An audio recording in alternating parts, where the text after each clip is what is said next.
Curious about the things you should avoid when setting up or going on a first date with a guy? Want to know why these things are so important and why they can make or break you with men in the long run?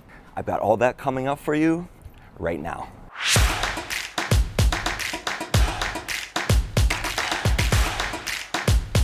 Hey everyone, I'm dating and relationship coach Ryan Patrick, and welcome to Lisbon. I'm gonna be here for the next month, along with 24 other remote workers / travelers. And we're actually outside of the house that I'm staying at here in Lisbon, at the House of San Bento. This is the guest house, 14 bedrooms. So as we're going through these tips of things to avoid with men, whether you're setting up or going on a first date, we're gonna be walking through this super cool house. And if you're new to the channel, feel free to subscribe below and hit like if you feel I'm bringing value to your day with these tips that we're gonna go through. So let's go on inside.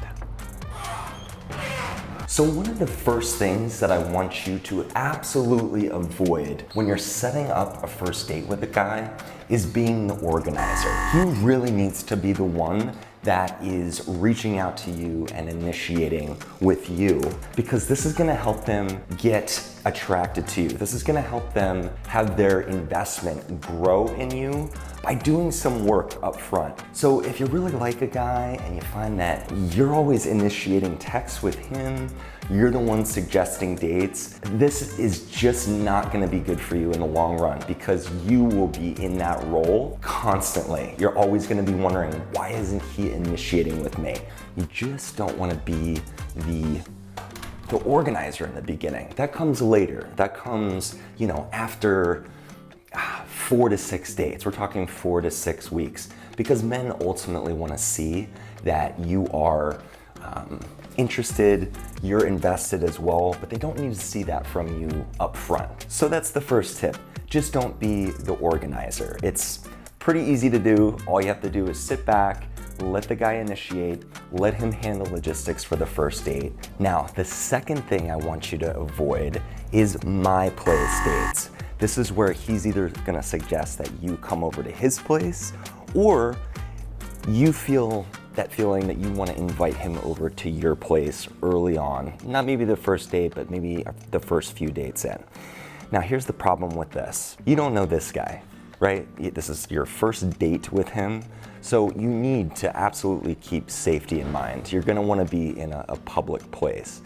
Also, it's just super lazy. Even if the guy is suggesting, he'll make you dinner, you really wanna kind of incite that creativity in him and just say, you know what, I really don't feel comfortable going over to your house in the first couple dates. Maybe we can do something else. You don't have to suggest anything, but just kindly decline. And that way, hopefully, he'll choose something that's more public. Now, the third thing I want you to avoid is being on your phone on a date. Now, I know the phone can be just kind of an easy escape mechanism, especially if you're nervous. It's just really easy to, access your texts and kind of see what's going on. If you're at a loss for words, maybe there's just kind of a delay in your first date conversation, but you want to be engaged and connected as much as possible. So if you have a purse with you, just make sure that phone stays in your purse. As soon as you actually meet up with the guy, if you're meeting him at a bar or restaurant, once you establish contact and you know that you found the person that you're supposed to be on this first date with, just slip your phone in your purse, in your pocket, because that way, that's really gonna force more of an organic connection, strong eye contact.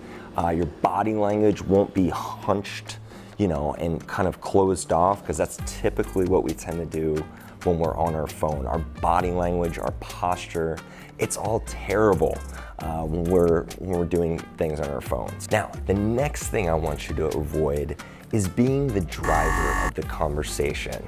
Again, you want to lean back. You really want to step into your feminine energy on these dates, and typically the more masculine energy, the man will be the one to be driving the conversation by asking you questions, okay? That's not to say that you can't ask him questions. That's not what I'm saying. And I'm also not saying that men are the only ones that possess masculine energy.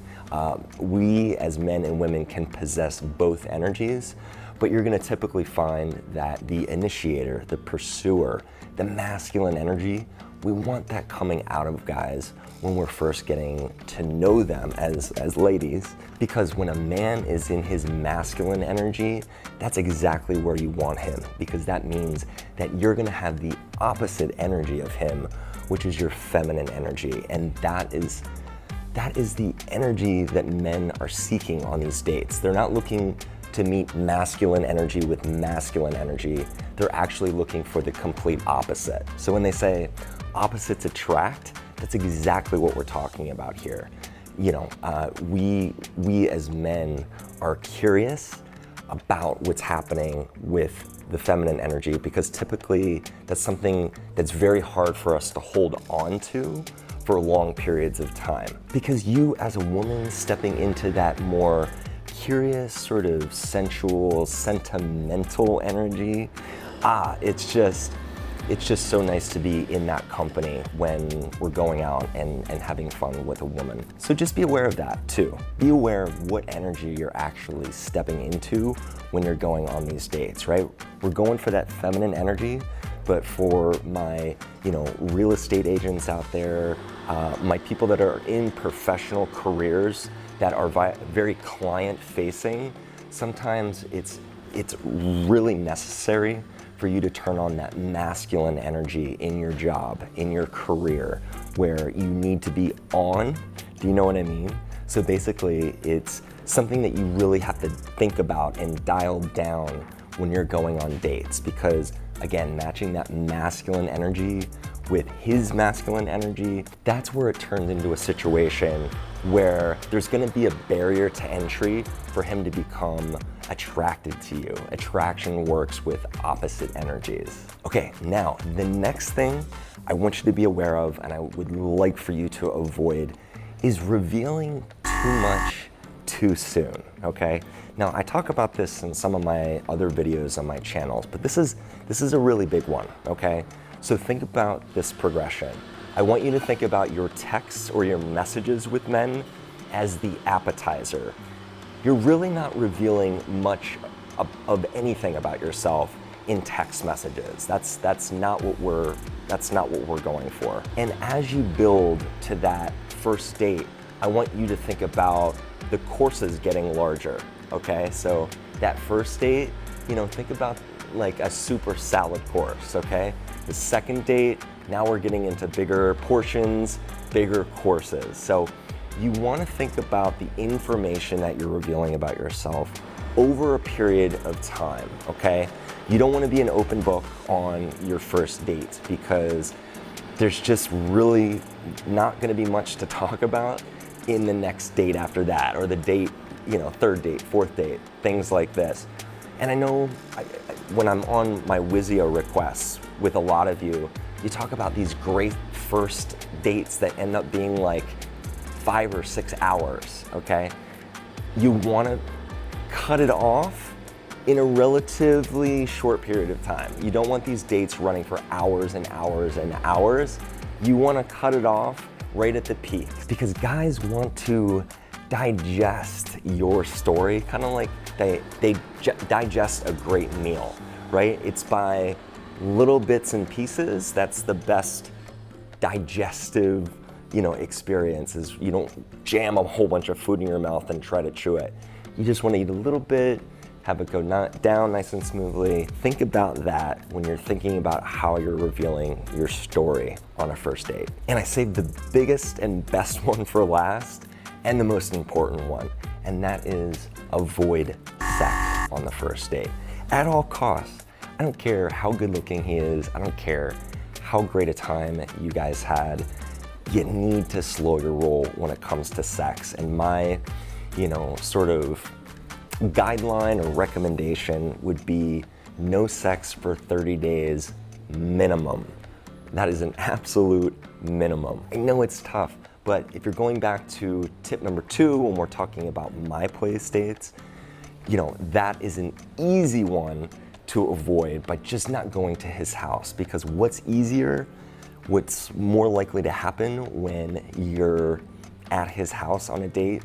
Well, you know, sex is a little easier because his bedroom is right around the corner. Or even worse, him being at your place. These are just situations to avoid at all costs. And if you missed my video from last Friday, I am in Lisbon, Portugal right now with a great group of remote workers. The company that organized this is called Remote Year, so just to give them a quick plug. But there are 24 of us going from Lisbon, Portugal to Valencia, Spain, to Split, Croatia, and then we end in Cape Town, South Africa. We're in each of those cities for a month, so we're all traveling together for 4 months. It's been a blast, and you're noticing, if you watched my videos before, that the format is changing a little bit. So instead of my content being scripted, it's gonna be how I typically handle Wizio requests. And if you haven't checked out Wizio yet, you absolutely wanna go check that out. Wizio.com/Ryan Patrick. It'll take you to my Wizio page. If you guys have just a question or two that you would love to get advice on from me directly, go to my Wizio page. You can see the options. I can either get back to you within 7 days, or if it's more pressing, if it's an emergency, I can get back to you as soon as 2 days. It's been great. I really appreciate all the great reviews of my previous Wizio clients that have left. You can actually see that on my Wizio homepage. I think I'm up to, I don't know, there's a lot of reviews on there, a lot of 5 stars. So you're gonna get anywhere from a 4 to 7 minute video response back from me, and it's just working out really nicely. So make sure you check out Wizio. And sorry guys, that wasn't much of a house tour. This is a really cool house, but the lighting isn't as good as it could be on like all of these rooms. But we've got some great common spaces here. This is the kitchen, and we've just got hallways upon hallways of people's rooms, people's bathrooms, and it just goes on and on and on. Thanks for stopping by today. Thanks for checking out the content. Really appreciate you guys. And for those of you who missed my last video, sorry I disappeared there for a few months, but just had to fill myself back up, get on that positive energy train, and now I'm back. And I appreciate all you guys. So I will see you soon. See you next week.